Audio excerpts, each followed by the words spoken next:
All right, everybody, what's up, what's up? We are back here at Hack Attack. We have got a really, really cool showcase coming up for you. We've got Glackum playing some Rayman Kaizo levels that he designed, and I've got a little bit of a fun fact for you. Actually, two fun facts. First of all, we got $24 donation from Troherg, $1 per minute of the Legends of Mario run. Thanks for the amazing race, Super Ben and RB Pimlico. Thank you for the donation. And $10 from Third Wall GG Space Glam on reading the message box in Akagari. Really appreciate the Third Wall's coming through with his promise here. And an additional fun fact, did you know that if you record Hack Attack on a black yak back, you could sample the laugh track, cut it some slack, and mix it with My Sharona by the Knack and put it in your backpack? Just something to think about. Anyhow, I'm going to turn it over to Glackum now, and you can get started with your Rayman Kaizos. Well, hello there. Thank you, Glitch. Welcome, everybody, to my wonderful showcase of a couple levels in Rayman Designer, as Glitch has said. So I will just get right into it. First, I got a couple easy ones, then I got some grueling ones to show you all. So I will count it down in 5, 4, 3, 2, 1, go. All right. So the first famous no. Please. All right, so first we got a little bit of an easy one I got for y'all. It's called Plum Playground. Whoops, you didn't see that one. Plum Playground. It's got some neat little tech I made sure to throw in there, but it's all in a rather safe environment for the most part. So the first thing I have are 2 plums, and I will use them to do a double plum jump. Because that's what we use plums for. A little bit shaped like an eggplant, but we don't pay attention to that part. So I have to make sure that I'm in this this rolling speed state here, because that will make it so that I clip back onto the plum really easily. But I need to make sure to get way up there.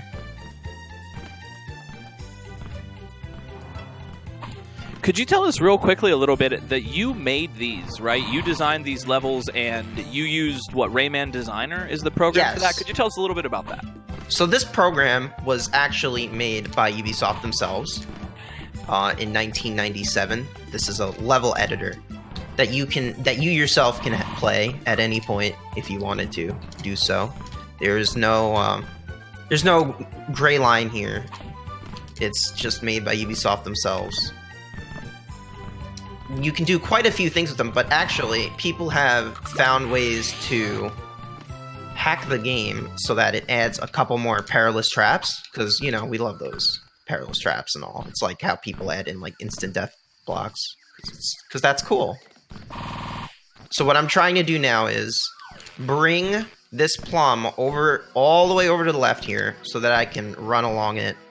So I set myself up in a certain spot, run for it, and then jump when it already bounces. Because there's 2 heights. There's me being on the block so it goes low, and then there's me not being on the plum so it goes high. And I want it to generally go high, but not always. And this is Kaizo in the sense that the tricks that you're doing and the way that you're doing them, that is the only way to get through this stage, correct? Yeah, they are not intended to be done any other way. These are not tricks that were designed by Ubisoft or anyone in between. These are all stuff I made up to make sure that you'll know the funny ways to mess around with plums. And I don't expect anyone to do it any other way. I gotta get to this vine up there.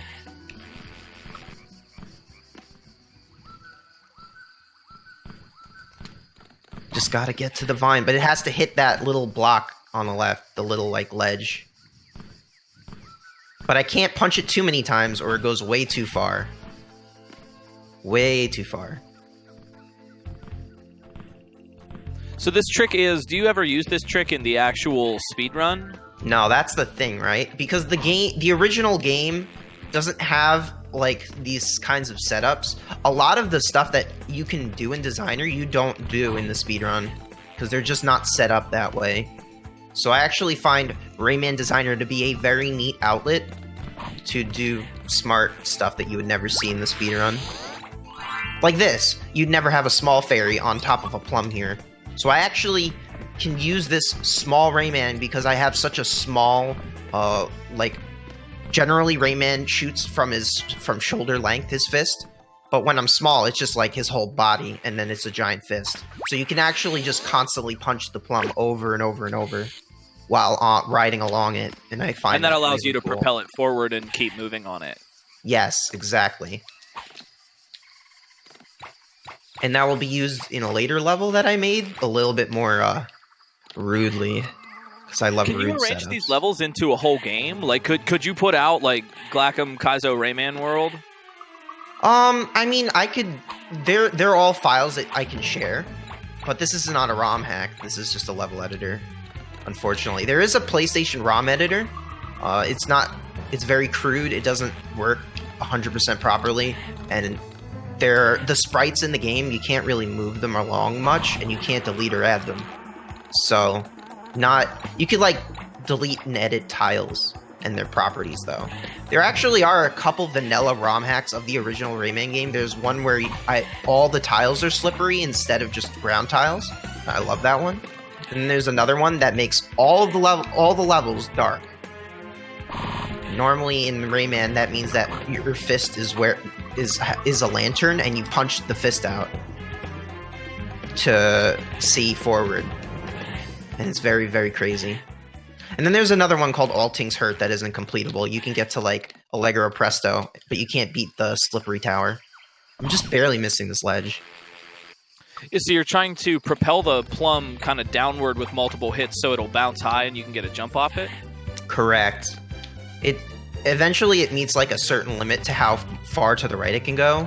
So I only need to punch it a couple times, like maybe 4 or 5 times, but in the span of how long it takes to like actually hit it, like, it's constantly punching it. Like, I'm standing on top of it, or inside of it. Yeah, and that's kind of a hitbox manipulation, right? Because you're punching from inside of it, so you can register those multiple hits while it's moving. Yeah, and that only works while I'm in, like, the run state. Like, where I'm rolling, right here. That's the best time you can, like, just, like, punch over and over, because there's no animation to stop you from punching over and over again. So this, I have you go up a slope. But the slope is mean sometimes, and it gets clipped inside. But I need to have like some sort of momentum before I try to punch it up, because if I just try to punch it up normally, it's not going to go up. See, so I need to make sure to like super punch it a lot before I go up the hill. Just got to make sure to not punch it too many times. I guess it's kind of hard. And while also making sure to punch it on the way down so that it doesn't bounce up before I can land on it.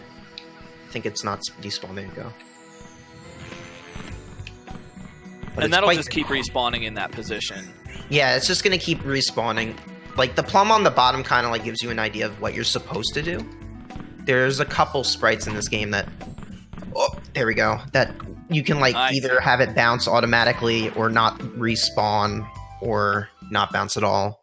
Alright, so now we're going to move on to Caves of Climb. This one is more ring tricks. Ring tricks are insanely cool in this game. But the idea of this one was to just show off what it means to hold, jump, and punch at the same time in the context of Rayman. So I can hold, jump, and punch. I'm just holding 2 buttons right now, and it brings me all the way up here. And the thing with letting go of rings in this game is it gives you back your helicopter. Normally, you only have 1 helicopter. You got your 1 helicopter, and then you're dead, and then you're falling. But whenever you let go of a ring, you get your helicopter back. When you're close to a ring, when you're holding the jump button, which is also the hover button, you also cancel out of holding the ring automatically. So it's like you're constantly, and you get a small boost from it, so it's like you're constantly, constantly letting go of the ring and getting a little bit of height every time. So it looks like you're climbing the ring. Does this strat ever get used in the real speedrun, or there's no situation where there's this many rings together? There's no situation where it looks like this, but the concept is used constantly whenever there's rings, which admittedly isn't every level in the game. You get this power up in the 4th level of the game, but you don't get hover in the 4th. You get hover like in the 6th level of the game. So you don't necessarily, it's not like set up this way, in this manner, but you definitely use it in a lot of situations to running along rings. And you'll see it a little bit more in depth in the level coming up after this that I have, which is much harder than this. That's really cool because it makes me think a lot of how this is really, really similar to Super Mario World Kaizo in that, like, you can take things that never really existed that way in the vanilla game, and you can use the strats that you would use for the speedrun just, like, to an extreme with Kaizo levels like that. You know, a lot of the old Mario World hacks were also built out of speedrunning tricks. Right, yeah. This is the idea was to bring all the knowledge I understand about the game and bring it to the Rayman designer. Yeah, totally. From speedrunning the game so much. So this part's a little less Kaizo-y. I wanted to mess around with rings in such a way that you had to, like, fight enemies while on rings. As you can see, I have to hit this eyeball, this angry eyeball that shoots lightning at me. Do you need and to kill it to scary. progress? I can kind of damage boost through it if I was so inclined. Like, you can, like, damage boost through it and punch that. Because there's a little, like, I messed up here. There's a little sparkle there that you punch to spawn some stuff. Rayman generally has you doing, walking in spots. I don't know what happened there. I just didn't hit the ring. But it has you walking in spots that you wouldn't normally think to walk in. And then it just spawns something, just randomly in front of you. So actually, this enemy here, that little stone man, is invincible whenever he's throwing something out. So you can't hit it. You have to wait time between his jumps. But one thing to note about him is that he walks back if you punch him from far away and walks forward if you punch him very close up. So I could just walk him off the ledge there instead of actually just traditionally doing it. You know, I've seen you do a lot of Rayman runs and stuff, and I'm always just so impressed at the complexity that is inherent in this game. I mean, there is a lot of stuff to know and a lot of tech, and you just have mastered all of it. It's very cool. Yeah. It's a lot of fun. It's like you can do all these things, and you don't have when you're just doing the speedrun, there's just not a creative outlet to exactly do all of the stuff you know. Because there's a lot that you can do that you don't do in the speedrun. Yeah. I always thought about that too. You know, that's the value of some of these Kaizo games and Kaizo level makes is that, like, when you're doing the speedrun, you're actually only using 1/10 of your power. You know, exactly. And you can get it into Kaizo situations and just really crank it up to 10. I just accidentally went into a level that I didn't need to go into. That's fine. It doesn't make a difference. I'm now going to go to my first, like, truly mean Kaizo level I made, which was called Cruel Rayman.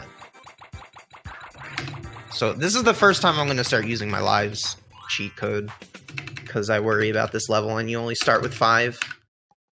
Actually, like, putting in lives in this game is hard.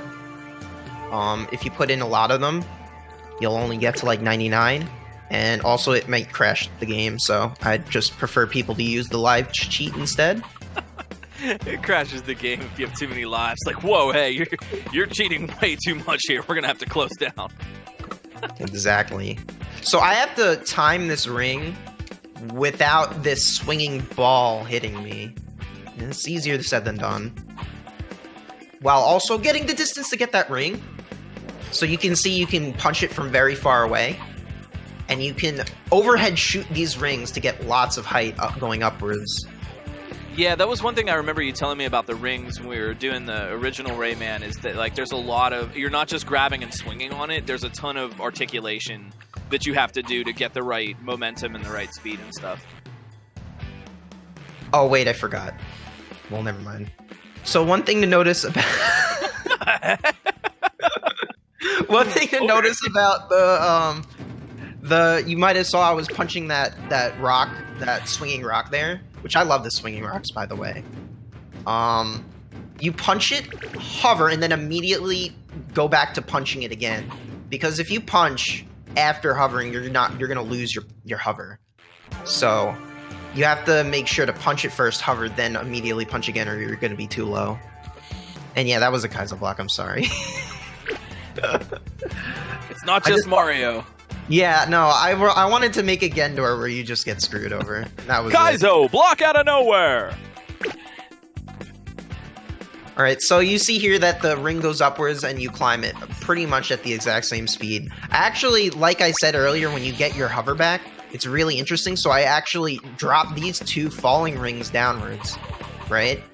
And I let them drop, and I use them to regain my hover in a good spot. That is very fortuitous to me. And I will do that right now. Hover. I punch. There's a little like Gendor there that you have to punch. It's like a punchable Gendor. It doesn't work just standing on it. Which one is the Gendor? Gendors just spawn stuff. Killdors kill stuff.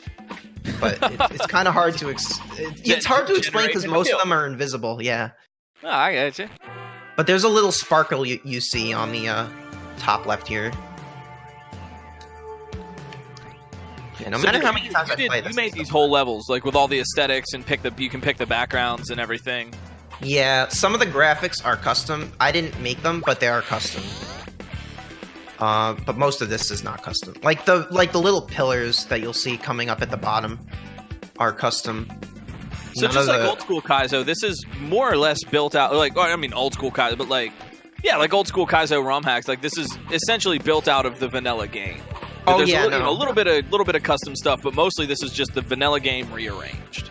The absolute least custom thing in this is that fact that these red spike balls kill you instantly instead of not instantly, I guess. Everything else in the normal game, do they just do damage? Yeah, they just do damage. Like that blue spike there just does damage. Yeah. That's a vanilla item, but there's no swinging variant in red, so I just use the blue one.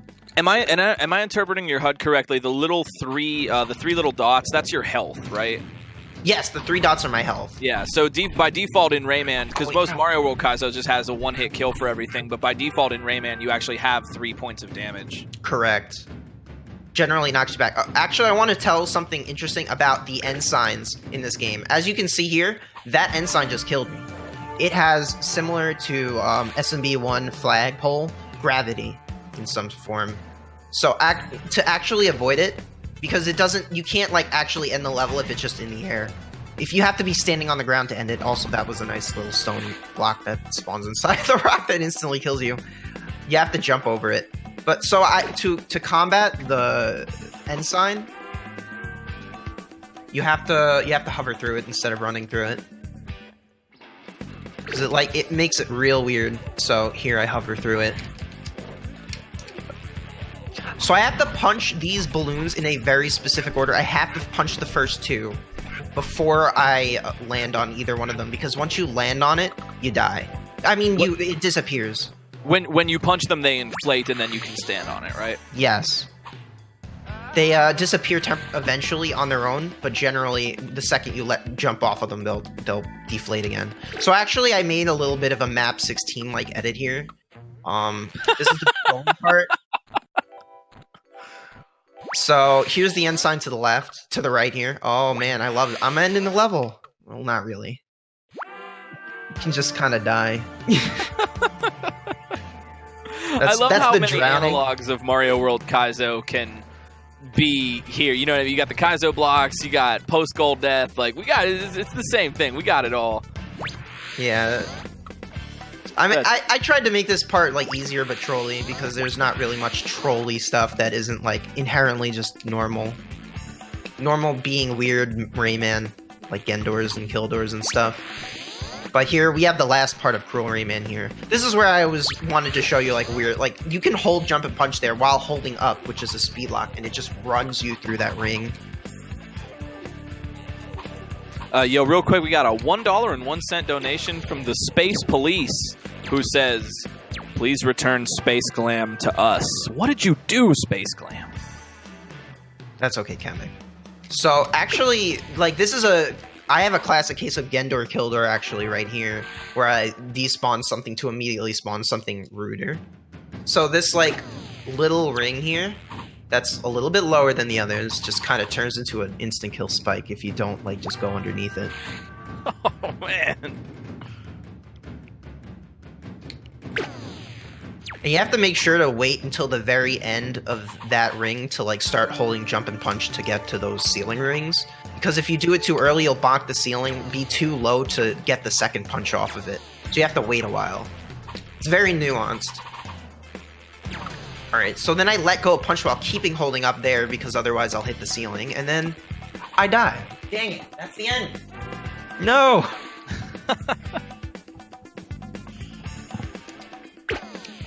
Wait a little late.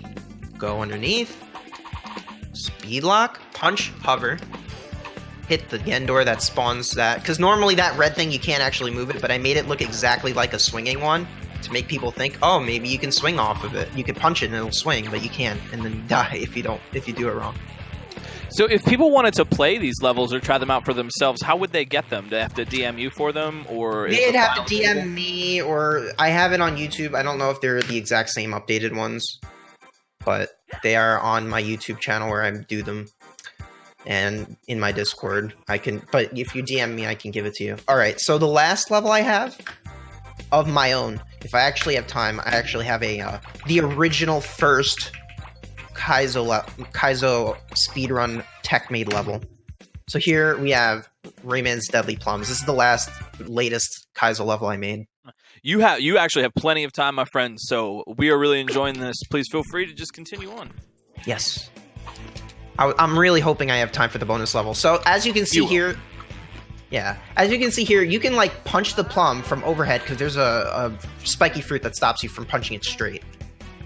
You can punch it, it'll swing back, makes the plum swing, and then punch this one overhead, hover underneath it, and it'll just clip you onto it, which is a really neat application of plums. That you can just stand underneath them. And that will be... I've had a chance to see you do a lot of Rayman stuff, and I'm just always so impressed by the bottomless pit of tech that this game actually is. There is just so much going on, not only with just the environment, but with the movement and all the sort of like punch tech and hover tech and all that stuff. Like, there is a ton going on here. Yeah. It's actually, like, because of its vanilla, it's actually so hard, similar to, like, Super Mario World, to, like, de-cheese these levels, because there's so much you can do with just base Rayman. Especially with rings, people tend to a lot of the speedruns tend to do weird stuff that I wouldn't expect as a creator for them to do.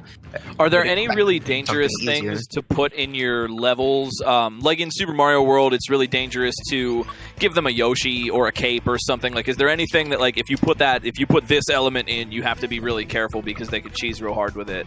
Rings, just period. It's not at the level of Mario World. There's no dupes. There might be some zips, but they're very specific clips. You taught me that one clip, and I got it. Yeah, no. They didn't put... Okay, so they have one solid block, which makes it infinitely harder than other slippery clips. Alright, actually I want to show this off. So, as I told you before, these things, like, push you down. So they almost act like ceilings there. Wait, which thing? The rings or the little signs? The end signs. Yeah, the end signs. So they're, like, solid on the bottom, and they move you off them. Yeah, they kind of just drag you down, basically. So actually, but while I'm on the ring, it's not going to stop me from doing anything. They're just sprites. So I can wait until the very tip of my jump, hit this ring if I'm time it right. Let go, get a really good tether off of it. Punch that ring again while holding jump so that I get a little boost in height so I can hit that plum and then speed lock off of the ring. It's a very involved, really neat trick that I made up. Yikes. I really like it. Yeah, this is really fantastic. All of these tricks just have so many elements and so much complexity, and I'm loving this. Let's try it again. Punch. Oh. And you have to actually touch the sign for it to register that you beat the level, correct? Yeah, you have to touch the sign while standing on the ground. Oh, so in that case, you're just using the signs like obstacles. Yeah, they're currently just obstacles. Okay, so it's kind of like avoiding an orb, where if you touch it, you can't actually win the level by touching it. That's cool. Actually, I came to the conclusion of using these end signs as D-cheese, because before, I had a D-cheese option to use these deadly spike balls. but they didn't really, they made it infinitely harder to set up than it currently is. Because now you just have to wait until you're very far inside of the end signs to actually do it. But before, you had to like hold left and avoid getting hit by the red spikes, and it was a lot harder. Well, speaking of the red spikes, we've got some really good advice here from Meek Rhino with a $10 donation that says, "Try not to touch the spikes." All right, I'll do that right now. I'm currently inside of them, but they're not touching me. It's okay. So this one, I actually was like this is the part where I'm like, okay, people aren't going to beat this level anymore. This part right here. You have to... I make you punch a plum multiple times down, left, right. So I punch this, it hits a wall, it goes to the right. I make you touch that flag, which kill doors some red spikes down there. And then I'm gonna make you... I force the player to run off the plum and then punch it to the right again while it's going downwards, which is very inconsistent and difficult. But I really wanted to just do it. I just wanted to do it, right? So that's how it is. Yo, I like that. I like your style. Oh, and then I make you punch. Like I spawn that plum to make you punch it underneath, and it's really hard to time. You know, this makes me excuse me. This makes me think of Yoshi's Island tech, where you're like hovering and using your tongue. It's like here you're like hovering and punching and doing it all kind of midair. There's like two different things to manage in any given jump. Oh, yeah. There's a lot to consider. Like you have to make sure you're running off of it. You have to make sure you don't jump off it. You have to make sure that you run off it while it's already when it already hit the ground, because otherwise it bounces up real high. You have to make sure you only punched it a certain number of times, run off that lily pad at a certain point. You have to make sure it doesn't go on those red spikes, because I put drowning water there so that it hits the ground. So that's de-cheese. Because otherwise you could let it look funny. And also, if I didn't put anything there, it'd just fall through and it'd be a lot easier. And it wouldn't be the tech I wanted the player to do. Because, yeah, you saw it just hits the red spikes there, and I just put drowning tiles there. What type of water isn't drowning water?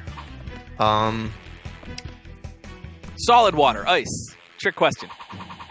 I think the answer is if you're falling through in this sprite in this game, and there's no solid tile below the water, you can make a falling sprite. You can just stand on the falling sprite and fall through the water without dying. So it's I was wondering, is there any way to just clip through floors vertically? Oh, there's zips. Not really clipping downwards through them beyond what I've already showed you.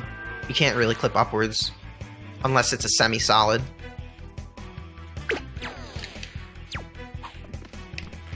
Hopefully I can get this one soon. That jump punch at the end that you saw me miss with the ring is the last obstacle.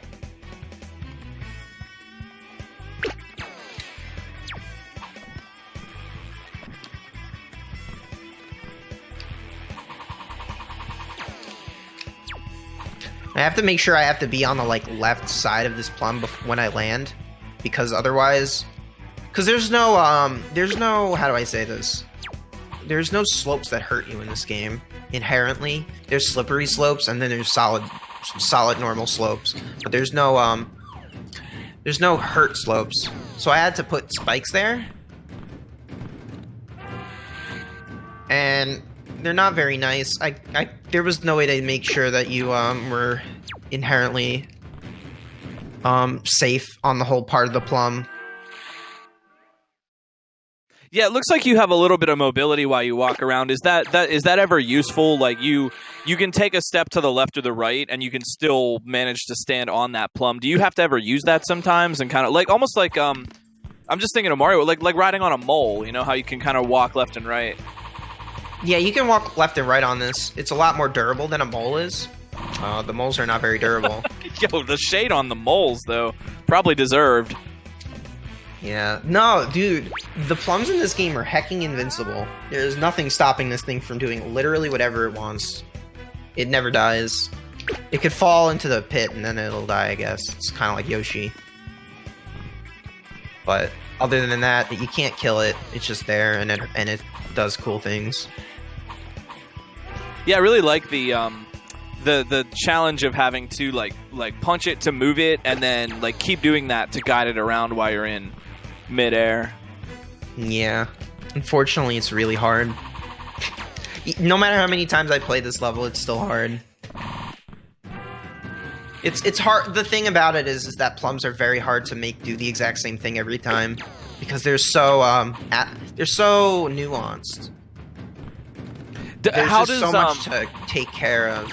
Where does the nuance come from? Like where you punch the plum, like a high punch or a low punch? Does that determine it, or that determines some part of it?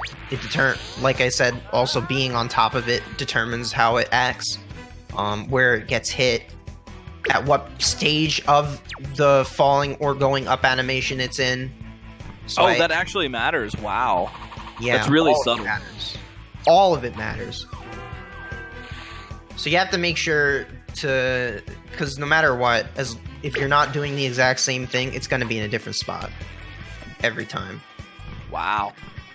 Yeah, that's really demanding for consistency. It's really impressive. Yeah. So I tried my best to make a setup at least at the beginning that expects the player to that intends for the plum to mostly be in a spot where it's useful. I mean, it's consistent enough for you to like run off that lily pad. Yeah, those lily pads, they like move out of your way. They're like almost like falling platforms, right? Yes. I made sure the lily pad disappeared so that you could fall off of it immediately, because then you're falling downwards, and that way you'll line yourself up with the plum better. So like this plum will always spawn in the same spot every time. You always punch it at the same point mostly, and then you always and it should ideally always start going to the right in the same spot. That much I tried my best to make sure it was consistent, but it's still hard, and I'm still dying a bunch of times to it. So are there a lot of these levels, these kind of Kaizo style levels out there, or No. No? Well, No. there's. Oh. It's just me. Well, that's awesome. That means you're the only one. That means you are literally the best Rayman Kaizo player on Earth right now. Guys, we have the literal world champion here. No, this is amazing stuff, dude. I always just am really impressed with the amount of technical nuance in this game. There's so much going on. Alright, I did it. Hey! Nice jump. That was really cool. Alright, I don't know how much time we have left. You're fine. If you got another one to show off, I got one more. Definitely. This is the one true original Kaizo level that anyone ever made. It was by Adsolution. You might know her for doing some tech demos on YouTube of Rayman Revenge of the Dark. It was like supposedly this is the wrong level. Supposedly a Rayman 2 hack or their own game. And she also made a level using speedrun tech as early as 2015, early January 2015, where you utilize speed locking. This is a little more rudimentary than what you saw me do, a little slower paced. But this is the first time anyone ever did anything with speed tech on Rayman Designer. So this is early. Like I made the levels I showed off like last year. This was made over 4 years ago, almost 5 years ago. This level in particular. And it's just there's no hovering, there's no running. It's just speed locks with rings. But it's still hard. It's still difficult to do. There's a little bit of nuance that you didn't get to see me do with my other levels that you'll see me do here. So this it's gonna ask me right now to hit this ring and then like get over to that little brown thing over there. So all my levels ask me to just get from point A to point B. But Adsolution's level asks me to get items. Normally in Rayman Designer, these colored things are required. The blue tings literally spawn ensigns, which is why I generally don't put them in my levels, because otherwise they don't exist. So I have to hit that green thing, and I have to get all of this brown ting set, and then it will destroy an obstacle that I need. Now, I'm going to actually die here because it is slightly faster. It brings me all the way back to the checkpoint. I'm also going to put in the lives before I die. It saves the things you've collected after you die, correct? Yes, it does. All the things in Rayman Designer do not respawn. They do not respawn, which isn't my favorite part of Rayman Designer, which is why generally all of my levels don't have them just as trails. But if possible, I prefer to use them not as trails because they never respawn. You wouldn't be able to see them ever again to see what you're doing. Imagine playing a Kaizo Mario level and you need the indicator coins, and then the first time you die, all the coins that you grabbed are just not there. Yeah, that's the problem. That would actually be a real hilarious good answer. Oh man, I just got a great idea for a troll level now. Oh boy. Coins don't respawn when you die. So mean. All right, so here's an interesting part of rings in this game. So rings going up have much better propensity to make you go upwards naturally, but rings going down tend to really not give you any good height at all. So I want this ring to be going upwards and getting a really far tether by punching overhead and then going to the left to get my furthest tether I could possibly get. Oh yeah, I see how that was like way overextended that time. Yeah, because you get like a ton of height from doing it, but the rings themselves are also very nuanced obstacles and maybe even have some oscillation to them, which makes them hard to keep consistent. But how far away from something I am, how far down I am from it, all matter a lot to getting specific things, specific movements here. And also when I let go of the ring also is very important. They're all very important. So doing rings good in this game is really difficult. And it's really fun. Make sure to get this checkpoint just in case. And then the last part. So jumping off of rings, jumping off of slippery slopes isn't even consistent. You could jump in the same spot, and I don't think you'll get it the same height every time, because you can hold down jump and it won't give you the same distance. But this part here asks me to hold the up button, which locks my speed correctly, and it asks me to get all these blue tings in the exact specific movement while avoiding all these pencils, and it's really hard. And I just got hit by a pencil above me. So I never expect to finish that part first try. Rude pencils. Rude pencils, yeah.